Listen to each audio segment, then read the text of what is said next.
नमस्कार दोस्तों, स्वागत है आप सभी का पाथफाइंडर पर।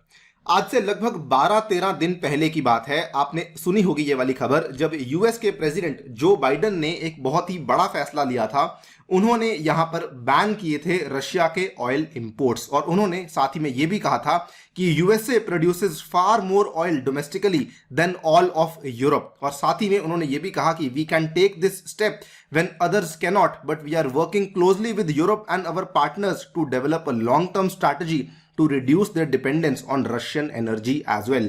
और इनकी यहाँ पर एक बहुत बड़ी अपेक्षा थी कि अगर हम लोग इस ऑयल के इंपोर्ट को बैन कर रहे हैं, अगर हम लोग रशियन ऑयल के ऊपर सैंक्शंस लगा रहे हैं, तो हम लोग ये भी चाहते हैं कि जो हमारे दोस्त हैं, जो नाटो के सदस्य हैं, जो ईयू के मेंबर्स हैं, वो लोग भी यहाँ पे रशियन ऑयल को इंपोर्ट ना करें। लेकिन इंटरेस्टिंगली क्या हुआ, और इनफैक्ट इसको लेकर हमने एक वीडियो भी बनाई थी। पहली बात तो भारत के ऊपर इस चीज का कोई इंपैक्ट हमें देखने को नहीं मिला। आप इस वीडियो को जाकर के देख सकते हैं। ये वाली वीडियो कल पब्लिक हुई थी, India settles the debate of buying oil from Russia. और इन्होंने जो भी लोग इंडिया की आलोचना कर रहे थे, इंडिया ने उनको शांत करवा दिया कि आप लोग हमारी आलोचना जो कर रहे हैं वो टोटली गलत है। इंटरेस्टिंगली क्या चीज है कि कई सारे पश्चिमी देश और कई सारे ऐसे देश जो कि इस युद्ध में यूक्रेन के साथ हैं, यूएसए के साथ हैं, वो वाले देश भी अभी भी रशियन ऑयल को खरीद रहे हैं। और इन्हीं देशों के बारे में हम लोग बात करने वाले हैं कि ऐसे कौन से देश हैं जो कि अभी भी रशियन ऑयल को खरीद रहे हैं। चलिए शुरू करते हैं दोस्तों मेरे साथ। मेरा नाम है अनिरुद्ध। यदि आप लोग इस लेक्चर की पीडीएफ को डाउनलोड करना चाहते हैं तो यहाँ पर दिए गए टेलीग्राम चैनल के माध्यम से कर सकते हैं। इसके अलावा आप लोग जुड़ सकते हैं using this particular handle on the Unacademy app as well. Also Unacademy आपके लिए लेकर आया एक बहुत ही शानदार चैंपियनशिप का कॉन्टेस्ट जो कि होने वाला है 27 मार्च को। इसमें अगर आपको हिस्सा लेना है दोस्तों, इसका लिंक नीचे डिस्क्रिप्शन में अवेलेबल है। हिस्सा लेते टाइम आप लोग प्लीज यूज कीजिए कोड अनि यूपीएससी। इसमें आपको कई सारे इनाम मिलेंगे और आपको साथ ही में कई सारे प्राइजेस, कई सारे आपको स्कॉलरशिप जीतने का मौका भी मिल सकता है। साथ ही में अनअकैडमी आपके लिए लास्ट माइल प्रोग्राम लेकर आया है। यदि आपका चयन मेंस की परीक्षा में हो चुका है, यदि आप मेंस की परीक्षा को सफलतापूर्वक क्लियर कर चुके हैं और अपना अगला कदम इंटरव्यू तक जाना चाहते हैं, तो इसका जो लिंक है नीचे डिस्क्रिप्शन में है। टोटली फ्री ऑफ कॉस्ट आप आकर के इसमें एनरोल कर सकते हैं। ऑल्सो यहाँ पे इतना बड़ा पैनल है जो कि आप देख सकते हैं, ये आपकी पूरी की पूरी गाइडेंस करेंगे, आपकी यहाँ पे मेंटरिंग करवाई जाएगी। ऑल्सो अनअकैडमी आपके लिए टेस्ट सीरीज लेकर आए जो कि आप लोग परचेज कर सकते हैं। Right, so as you can see over here, यहां पर कई सारे ऐसे वेस्टर्न कंट्रीज हैं जो कि सैंक्शंस लगने के बावजूद भी, और इनफैक्ट कई सारी यहां पे यूरोपियन कंट्रीज भी ऐसी हैं जो कि आई थिंक हम सभी को पहले भी मालूम था कि इनकी निर्भरता रशियन ऑयल और गैस के ऊपर कम होनी काफी मुश्किल है। ये लोग भी मिलकर के यहां पे एनर्जी के कई सारे जो प्रोडक्ट्स हैं वो रशिया से खरीद रहे थे, जबकि सभी को मालूम था कि रशिया के द्वारा यहां पर जो मिलिट्री ऑपरेशंस हैं वो यूक्रेन में कैरी आउट करे जा रहे हैं। अगर हम लिस्ट की बात करें, सबसे पहले इस लिस्ट में आता है the country of Bulgaria. Bulgaria अगर आप इसको देखेंगे, ये वाली कंट्री है, इसको थोड़ा ध्यान से देखिएगा। ये ग्रीस की एक नेबरिंग कंट्री है और ब्लैक सी में भी आप यहां पे देख सकते हैं कि एक बॉर्डरिंग कंट्री आती है, ब्लैक सी के बॉर्डर पे आती है ये बल्गेरिया के नाम से जो देश है। The largest oil refining enterprise on the Balkan peninsula, इनकी जो रिफाइनरी है इसमें रशिया का स्टेक भी है।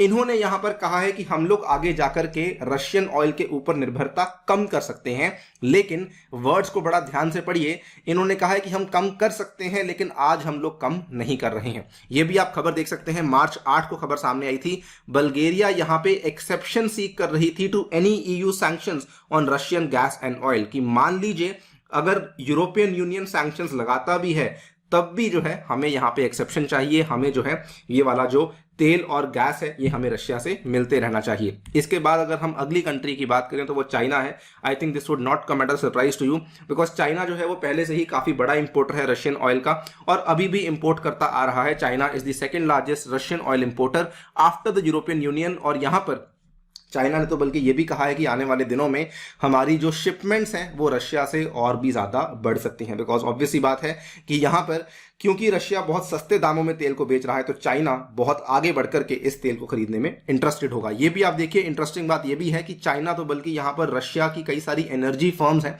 उनमें स्टेक्स बाय करने की बात भी कर रहा है, क्योंकि उनको अच्छा मौका लग रहा है कि हम लोग अपने स्टेक्स को यहाँ पर बढ़ा लें। So they are not thinking of this as a problem, बल्कि वो इसको एक अपॉर्चुनिटी, एक मौके की तरह देख रहे हैं। इन्होंने कहा कि any deal would be to bolster China's imports, because ये उनका एनर्जी और फूड सिक्योरिटी को इंटेंसिफाई करता है।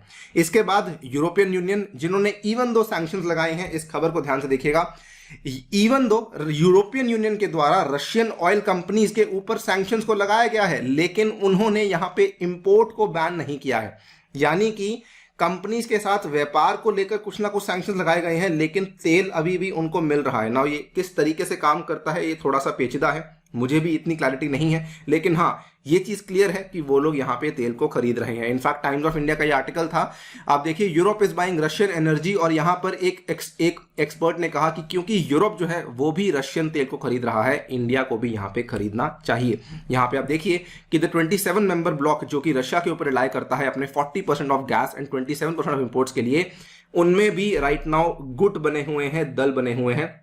कुछ लोग ये कह रहे हैं कि हम लोग जो है इसको इंपोर्ट नहीं करना चाहते, कुछ लोग ये कह रहे हैं कि हम लोग इसको इंपोर्ट करना चाहते हैं। लेकिन मोटी मोटी बात यह है कि सैंक्शंस हमने लगा दिए हैं, but we will continue to buy oil from them. तो इन्होंने रशिया के जो ऑयल कंपनीज रॉसनेफ्ट है, ट्रांसनेफ्ट है, गैसप्रोम है, इनके ऊपर सैंक्शन लगाने के बावजूद भी उनसे ऑयल खरीदा जा रहा है। इसके बाद फ्रांस, जो कि again it comes as a very very big shock, France काफी बड़ा इंपोर्टर है। Russian crude oil accounted for 9.5% of total imports in 2021। लेकिन अभी भी अगर आप देखेंगे कि जो फ्रांस की यहां पर कंपनी जिसका नाम टोटल एनर्जीज है, इन्होंने केवल इतना कहा है कि हम लोग रशिया में अपनी इन्वेस्टमेंट को लिमिट करेंगे। अगर आप बाकी कंपनीज की बात करेंगे, जो कि और कई सारी कंपनीज यूके की कंपनीज हैं, बीपी है, शेल है, उन्होंने तो कहा है कि हम लोग अपनी इन्वेस्टमेंट को विड्रॉ करेंगे। इन्होंने यहां पर क्या कहा है कि हम लोग न्यू प्रोजेक्ट्स के लिए कोई नई इन्वेस्टमेंट लेकर नहीं आएंगे। लेकिन इन्होंने अगेन ये नहीं कहा कि हम लोग जो है अपनी एग्जिस्टिंग इन्वेस्टमेंट्स में से भी एग्जिट कर जाएंगे, बिकॉज ऑब्वियसली अगर फ्रांस की टोटल एनर्जीज यहां से एग्जिट कर जाएगी, उनको भारी नुकसान देखना पड़ सकता है। So they are also acting very very practically, और ये भी ये कह रहे हैं कि हम लोग नया काम शुरू नहीं करेंगे, लेकिन जो चल रहा काम है उसको हम लोग रोकेंगे नहीं। इसके बाद जर्मनी की बात करें, again not doesn't come as a surprise, काफी प्रैक्टिकल बात है। Russian crude accounts for about 14% of intake at Germany's largest refinery, जिसका नाम है मायरो।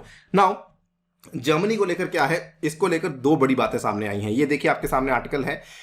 अगर जर्मनी की कंट्री रशियन गैस और ऑयल को बॉयकॉट कर देती है, तो विशेषज्ञों का यह मानना है कि वहां पर बहुत बड़े पैमाने पर गरीबी आ सकती है। It can cause mass poverty. तो ऑब्वियसली जर्मनी ऐसा नहीं करेगा, बिकॉज यहां पर वो नहीं चाहेगा कि रशियन ऑयल और गैस की वजह से उनके लोगों को गरीबी सहनी पड़े। दूसरी चीज ये भी आपके सामने आई है, Germany is hooked on that Russian oil and gas, यानी कि जर्मनी की जो कंपनीज हैं वो रशियन ऑयल और गैस को यहां पर बंद नहीं कर सकती हैं। This is covered by politico, जो कि अगेन एक बहुत ही जाना माना न्यूज़पेपर है। इन्होंने कहा है कि जर्मनी अपने जो है इकोनॉमी के ऊपर फोकस है, और ये लोग अपने रशियन ऑयल और गैस के इंपोर्ट को बंद नहीं कर सकते। इन्होंने सॉरी बोल दिया कि नहीं, हम लोग आपकी बात नहीं मान सकते, हम लोग ऑयल और गैस को इंपोर्ट करने ही वाले हैं। हंगरी ने साफ साफ मना कर दिया है। हंगरी MOL, जो कि हंगेरियन ऑयल ग्रुप है, इन्होंने कहा it continues to be supplied by the Druzhba pipeline.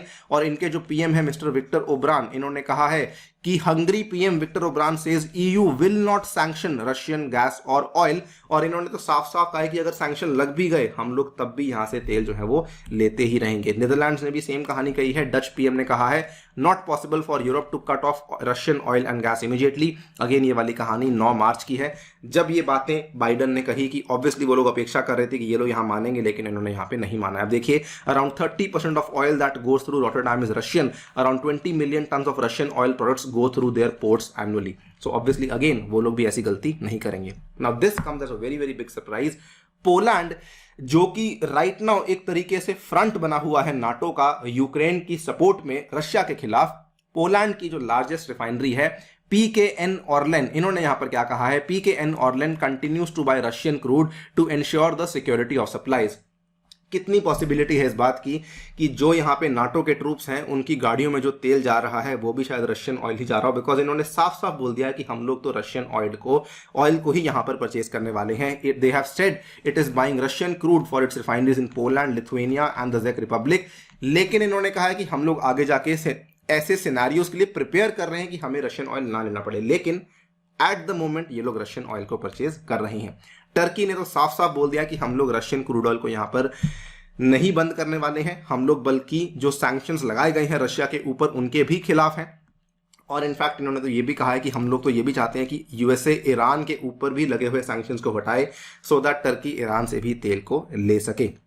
So we can very very clearly see कि बाइडन के द्वारा लगाए गए जो यहाँ पे प्रतिबंध थे, जो सैंक्शंस थे, वो काम नहीं कर रहे हैं। यूएसए के द्वारा लगाए गए सैंक्शंस काम नहीं कर रहे हैं। बहुत सारे पश्चिमी देश, बहुत सारे नाटो के मेंबर्स, टर्की नाटो का मेंबर है, पोलैंड नाटो का मेंबर है, हंगरी नाटो का मेंबर है, उसके बाद कई सारे नाटो के मेंबर्स और कई सारे ईयू के मेंबर्स भी यहाँ पे यूएस की द्वारा दी गई इस पर्टिकुलर गाइडलाइन को या आदेश को नहीं मान रहे हैं, और वो लोग अभी भी अपनी इकोनॉमीज को प्रोटेक्ट करने के लिए ये वाला काम कर रहे हैं। I think this settles the debate once and for all कि इंडिया के द्वारा भी जो लिया गया कदम है वो बिल्कुल एक सही कदम है, प्रैग्मेटिक चॉइस है, और ये वाली कंट्रीज भी जो कर रही हैं वो भी यहाँ पर एक सही कदम है, बिकॉज आफ्टर ऑल इनको अपनी इकोनॉमीज भी देखनी है। आपकी क्या राय है कि क्या ये कंट्री सही कर रही हैं, गलत कर रही हैं? अपनी राय डेफिनेटली कमेंट सेक्शन में दीजिएगा।